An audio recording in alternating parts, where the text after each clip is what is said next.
The Alchemist Show.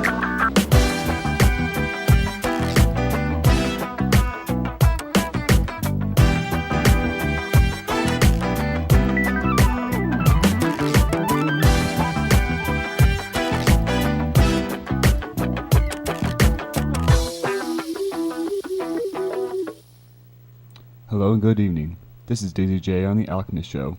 This afternoon, I'll be telling a scary story that I made up 43 minutes ago. And here it is. Order! This trial is now in session. Bring the accused forward. The doors opened in front of me, and I was dragged into a room with the congregation and my fellow townsmen. The center I was brought to, and the man who solely determined my fate. It frightens me to know that my life is in the hands of someone who blatantly hates me. My escorts pulled me in front of the judge, who sat high above everyone else in his satin robes.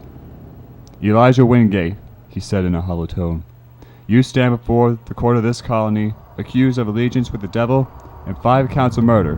How do you plead? Not guilty. I knew I was innocent, and so did everyone else. Perhaps my plea will convince the court of the truth. Mr. Wingate, I suggest you change your plea so that we may move on. But I didn't do anything. The murderer is still— Order! He screamed as he hammered his gavel. Mr. Wingate, I will not ask you again to hold your tongue with any unnecessary babble. Is that understood? I wish I could have said more to his arrogant face, but I knew better. Yes, Your Honor. Good. So you contend with your original plea of not guilty? Yes, Your Honor. So pray tell, what were you doing the night of the murders? I was at home with my family, and we were having dinner. When we were done, I used the outhouse for a minute. When I came back to the house, I choked.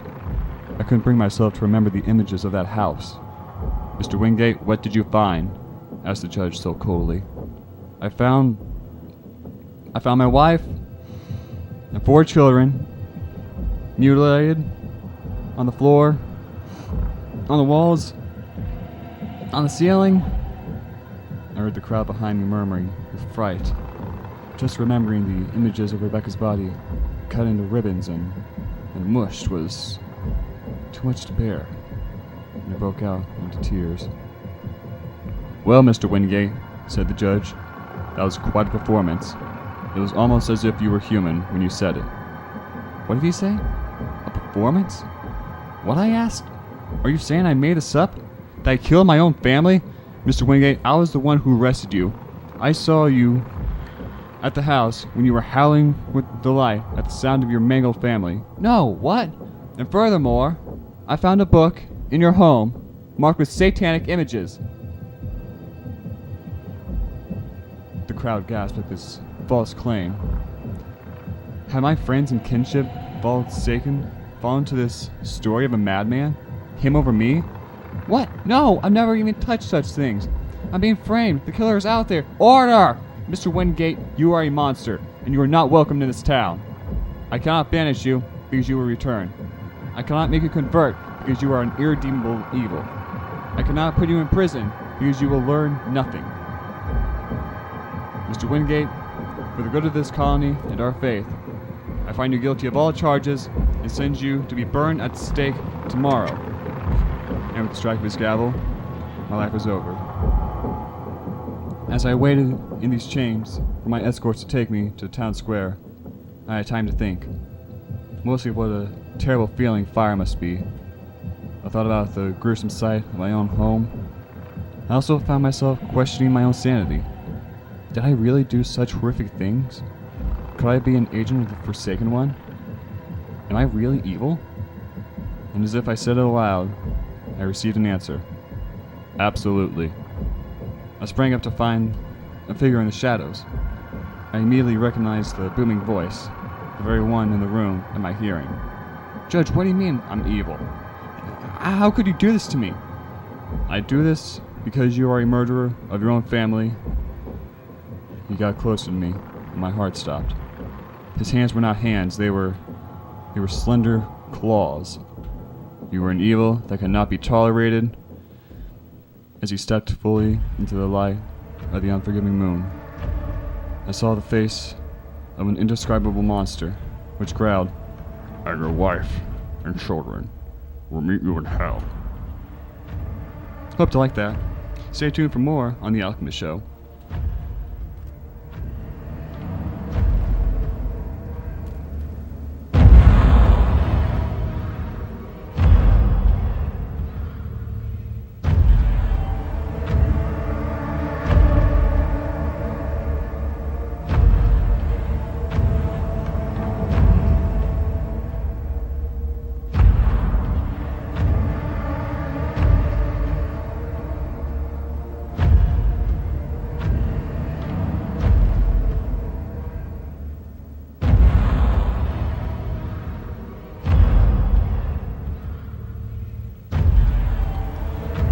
Fog. I awoke upon the concreted land. I rose upon my knees, staring around blankly. My vision was clouded, as was my mind. The fog, as thick as it was, seemed eternal. It's as if I walked any further, I would get lost. Surely, I told myself, surely somebody is bound to come for my aid. And so I waited upon the concrete land. I kept looking around the place of which I stood, not daring to move from my position. Finally, in the vast distance, I saw a silhouette of a tall figure. I presumed it was a man, for he wore a top hat. "Excuse me, sir," I shouted towards him. The figure did not move. "Excuse me," I shouted louder, walking towards the hatted man. I went to try to get his attention once more. My vocals were suddenly cut off. Trying to find my voice, a slight ringing started within my ears, progressively getting louder.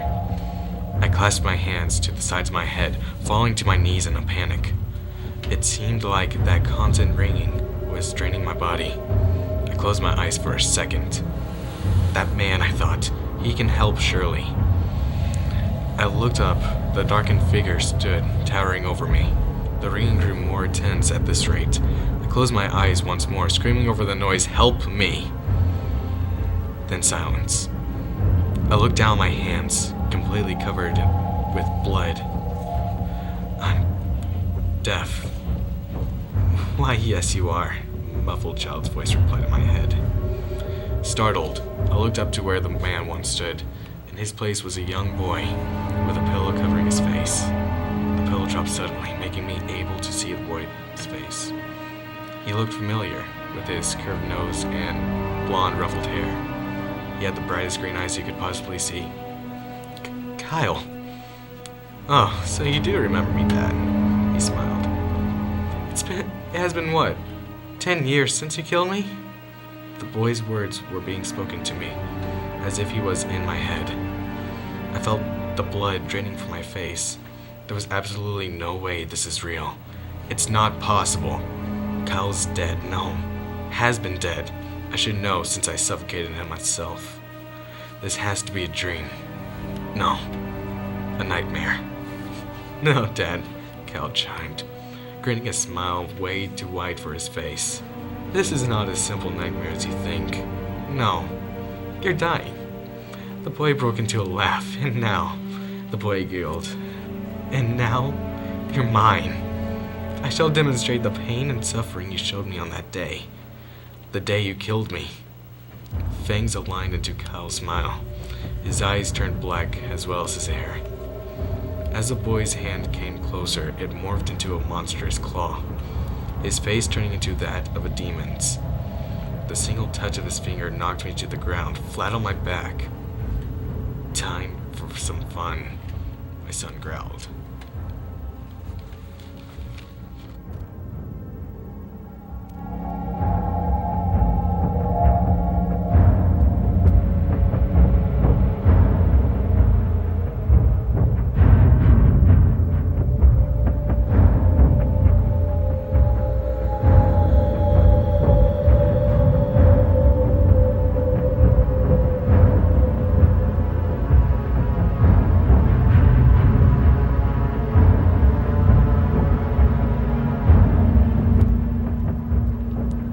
As the night drifted into my side of view, I realized this may be my last night here in this world.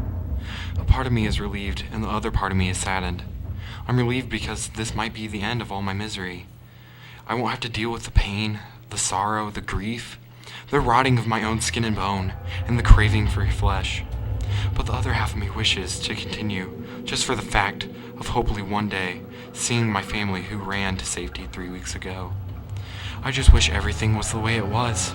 I wish I was able to go on a car ride. I wish I was able to walk into public without the threat of death or the screams that arouse when people see me. I'm not a monster. I just turned out different than the rest of some of the human population. I'm not like the rest of my kind. Granted, I do have the cravings like the rest of them, but I try to control it the best I can. That's why I am torn between life and death. I just want to be finished with seeing piece after piece of me come off my body every day. I want a new body, like the ones who came before me. I just want to see the king clothed in all his power. I want to join the choirs and sing of him and all his beloved.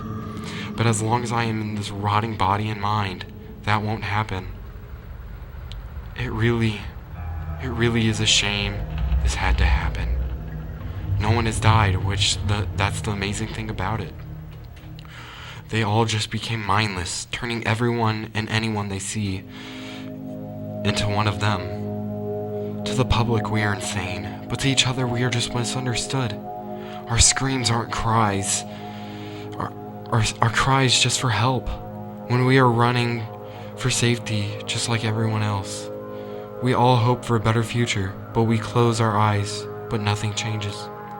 We all know what brings this on, but no one knows how to take it back. There's no time.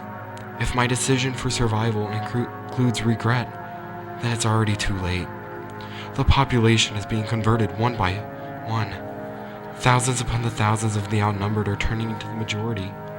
No money in the world can satisfy us, the enemy. So a word of advice to the ones who haven't changed. You better find your post and find your shelter soon, if you have ambitions of beating the odds.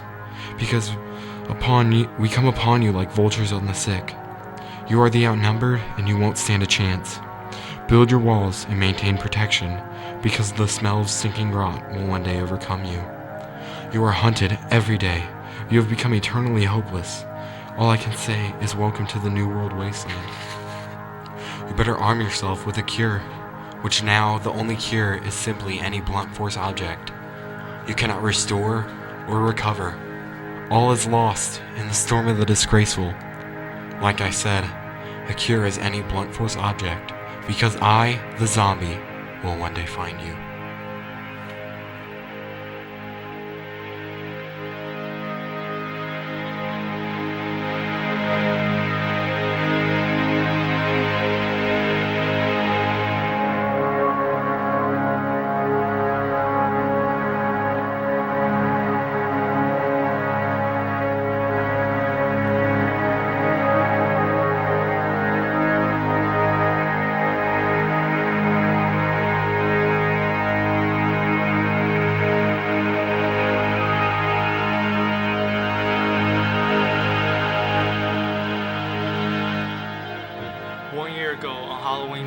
I was driving my 2003 Ford truck back home.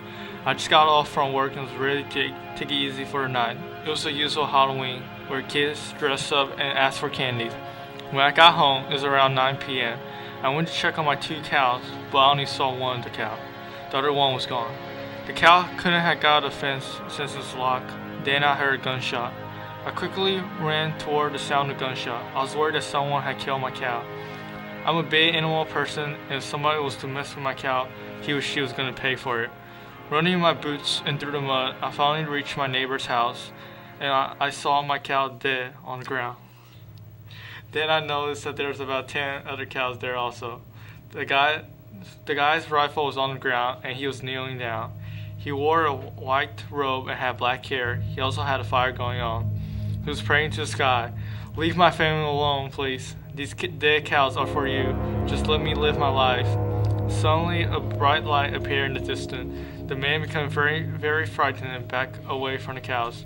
Not knowing what was going on, I backed up too. The bright light was getting closer. I could see that it was some sort of aircraft, but nothing like I had ever seen before. I made sure I was in the tree line where they could not see me. The craft started to hover above the cows.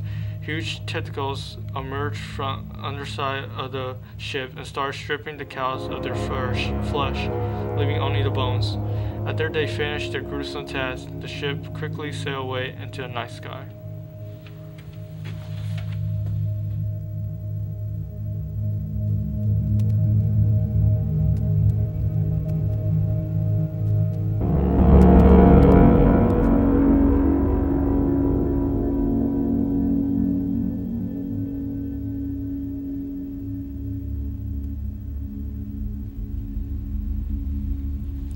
Every year I have a birthday party at my grandmother's house because she lives in the middle of nowhere, and it's really cool. My birthday is the week before Halloween, so we usually do a hayride and a bonfire. My Aunt Melissa normally drives the hayride, but she had to work late on my 15th birthday. My Uncle John offered to drive it for me, so I accepted. We take the same route every year, so when we turned onto an unfamiliar road, I began to wonder, where's my uncle taking us? All my friends had no clue that he was taking a different route, but I've been having the same hayride for the last 6 years. I know our back roads better than anything. It was dark outside. We like to do our hayrides at night. It makes it more fun. I couldn't see anything, so when the trailer came to a stop, I had a mini heart attack. My uncle got out of the truck and told me that we were at a cemetery. I hate spooky things, so when he said cemetery, I was ready to leave. But all my friends got off the hayride and started walking around exploring. My uncle told us that whoever found the oldest tombstone would get $20, so we all started looking around. I found one that was from the 1800s. These were really, really old tombstones. There was this really weird looking one in the back of the cemetery, so I started walking towards it, and as I'm standing in front of it, reading the dates on it, my foot sinks into the ground. Then suddenly, 10 different people jump out of the forest, yelling and waving their arms. One of those people is my Aunt Melissa. She gathered some of her friends to scare us. Even though it was terrifying at the moment, now we go back there every year when we do our hayride.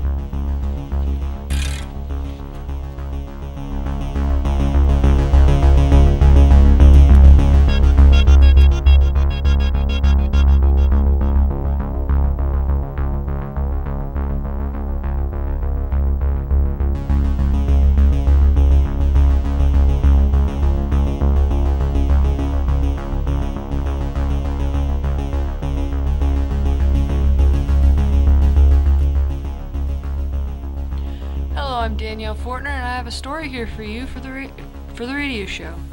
It's titled Shadow. As I settled into my seat preparing to head into town, I heard an unfamiliar noise come from outside. I opened my door to investigate, only to be met with a hand reaching out from under my car towards me. But before I could even scream, it had disappeared, and I didn't know what to think of it. Probably some neighbor dying to pull a prank, but I didn't stay to investigate. I ran inside to my mom and tried to explain, only to be called a liar, which is no surprise, she never believed me before.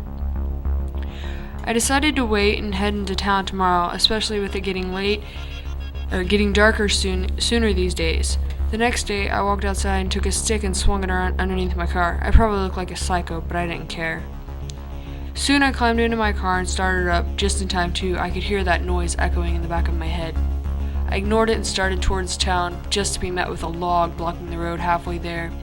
I stopped about 10 feet from it and got out to investigate. As soon as I got close enough, I could see the giant claw marks at the base of the trunk. I stopped and started back up, keeping my eyes focused on the log and my peripherals. Soon a giant shadow appeared from behind the log, and it was bigger than a bear. I froze instantly as it seemed to turn towards me and snarl. The last thing I saw was it rushing towards me and engulfing me in darkness.